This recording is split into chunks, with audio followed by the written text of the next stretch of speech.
Right,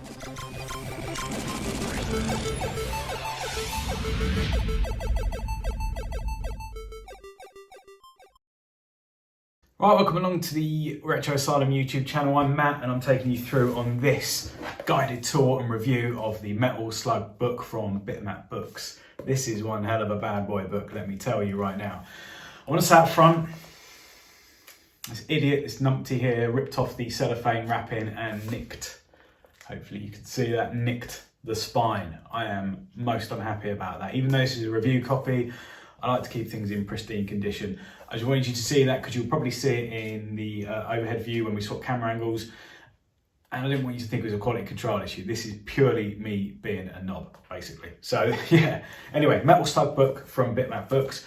I don't know a huge amount about the Metal Slug game, so this was an interesting book for me.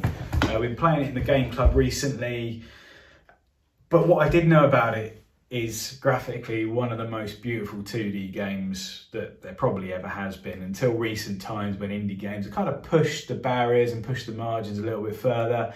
I think it still remains one of the greatest 2D pixelated games ever created. So we're going to get into this book now, and I want to say a disclaimer up front that I worked with Sam from Bitmap Books on the 5 compendiums that were the 264 books, 2 C64 books, easy for you to say, 2 C64 books, Amiga book, Spectrum book, NES book, SNES book.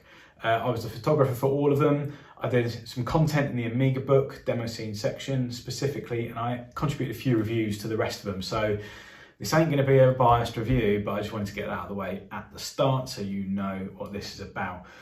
Thank you to Sam for sending this review copy. I think we're going to do it justice here. Right, let's swap camera angles.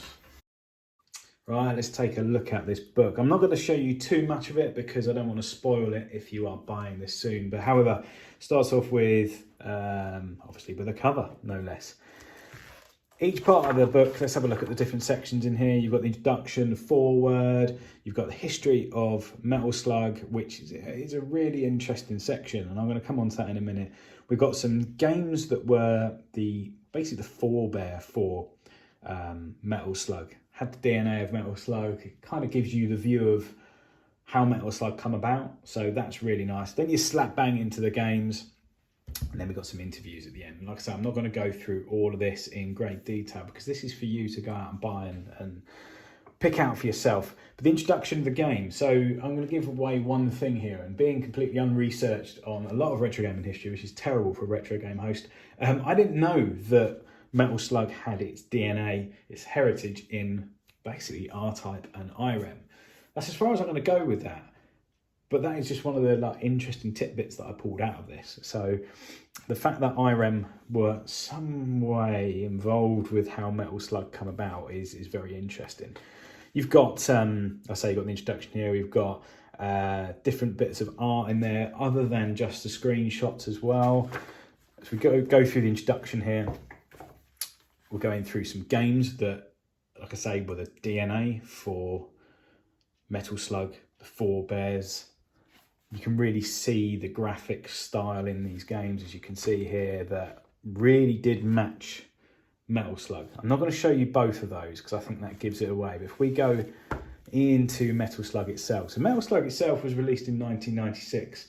And as it says here, it was in a time that the world was obsessed with 3D, and suddenly we've got this 2D visual game. What I like about each of the sections, if we can see that here, each game is introduced with the platforms that it's come out on in the past, and if you look here, has actually come out on in more recent times as well. We've got iOS here, Vita, of course, Switch, absolutely. I recently bought Metal Slug 3 on the Switch, so it's just a nice way to introduce each game to show you what platforms it was available on. Obviously, we've got loads and loads of screenshots of the games here and sprites and so on, but as you can see here, we've got concept art. I love looking through concept art because I think this shows the passion of the designers when they are essentially putting pen to paper, exactly doing that. They're putting pen to paper before they touch a pixel on the screen. I love seeing how things like this come together initially. Again, screenshots of the games. I'm going to pause here just for a moment just so you can see that, and it really does pop out of the page massively. One thing that Sam does on these books is he spends a lot of time getting the right screenshots first and foremost. You know, it's not just about booting up an emulator and then chucking in any old screenshots. This is about picking out particular, you know, action scenes within the game itself, as you can see there, and capturing each game as it comes. But another thing that Sam likes to do is colour match all these images. Now, I'm not too sure on the technicalities of colour matching, but it just makes the whole book feel consistent. It feels more like a piece, more like a continuation, a collection of works, a collection of screenshots, rather than just random screenshots shoved in there. So that's really nice. And again, the process that Sam goes through of getting the print nice and correct as well, I think that's really evident here, the way the screenshots pop out and really pop out the page and make it vivid and real to you. One thing I love, I think we all love, is a sprite sheet, and there are sprite sheets in here. I think sprite sheets as a whole, they show kind of like the talent of a graphics artist. They show the amazing abilities of using pixels. I think they also show a bit of toil in there as well, a bit of oh god, I've got to do another angle for this sprite kind of perception and thought pattern. When you look at an Amiga game, for instance, you'd have been limited somewhat in resources you had for graphics. Whereas here, given kind of like unlimited carte blanche towards, you've got plenty of memory here, you've got plenty of RAM, you've got loads of colours, make a good set of sprites. And you can probably think these graphics artists going, oh, I've got another angle to do, and I'm not quite happy with that angle. We'll use that angle and slightly tilt it. And do I have to come back to that one to readjust a pixel or two? And I think it's a very challenging process, while probably massively rewarding at the end of it. Obviously, you know, there's more concept art in here, more coloured concept art. It really is nicely put together. You've got levels laid out for you, which gives an overview of the game more in its entirety. Plenty more screenshots, plenty more concept art, up to Metal Slug 4 here, which is in around about the 2000s. We've got colour concept art now, loads more graphics going on. And I think that's just, this book is about the graphics over and above anything else. But back to the introduction quickly, as we take a look backwards in this book, there's plenty of narrative in here about how the game come together, how the developers become involved in Metal Slug. And that's sort of a slight departure from the old compendium books that Bitmap Books do, where there's less narrative like this and more around the graphics. This has got a lovely balance between the two. As you get to the end of the book, you've got interviews with key developers. It's a pretty chunky section as well, as you can see. Interviews start here. There's a good sort of 50 odd pages of interviews there, I would say. So it's really, really nice, chunky, gives you a historical view of Metal Slug. I think the only time when it doesn't quite hook together, and this is not a criticism of the book, this is a criticism of the game series itself, is this. We've got, it's so dark actually, the 3D games, you can see that just about actually. It's really dark, and I think that was a problem with a lot of 2D games that transitioned into 3D, is that the colour palettes just weren't vibrant enough, and you can really see that here, that it's just not standing out. Like, for instance, if we go back to one of the 2D games, look, straight away, even in the light that I've got in this room here, these bang out the book into your eyes. So it was a departure for the series, and I believe that straight afterwards we went back to 2D. So that is a nub of the book. Should you buy it?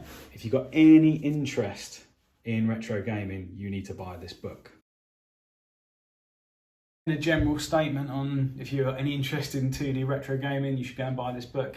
Maybe slightly, but what it is another great book from Bitmap Books, and I'm not just saying that because Sam sent us this review and I've been involved in it. It really is just a lovely history on the Metal Slug games as a whole, right from its inception through to the end of Metal Slug. Whether it's the end or not, we don't know. Just the 2D graphics alone are worth digging into. It's worth looking at those sprite sheets, the bigger graphics that are sort of not stretched out for the page, but blown up to make big on the page. They really show you the talent and the skills behind these artists. And just the beauty of the game itself. So it will look lovely on your shelf if you didn't have a little mark in it like I've done with mine. Yeah, it's a really nice poppy orange, you know, it pops out, it bangs. It's a great looking spine, so that'll look great on your shelf. It will go with the rest of the Bitmap Books collection so nicely. And you know what? It sets out to do what Sam has always set out to do with these books, and make it a coffee table book with some content in there, but it's something you can pull down from time to time off your shelf. Just have a flick through it. And you don't need to really read. You can just flick through it and get so much sort of visual representation of retro gaming just by flicking through these books. And it inspires you to go and play them. And that's what I like about books like this. It inspires you to go and play them.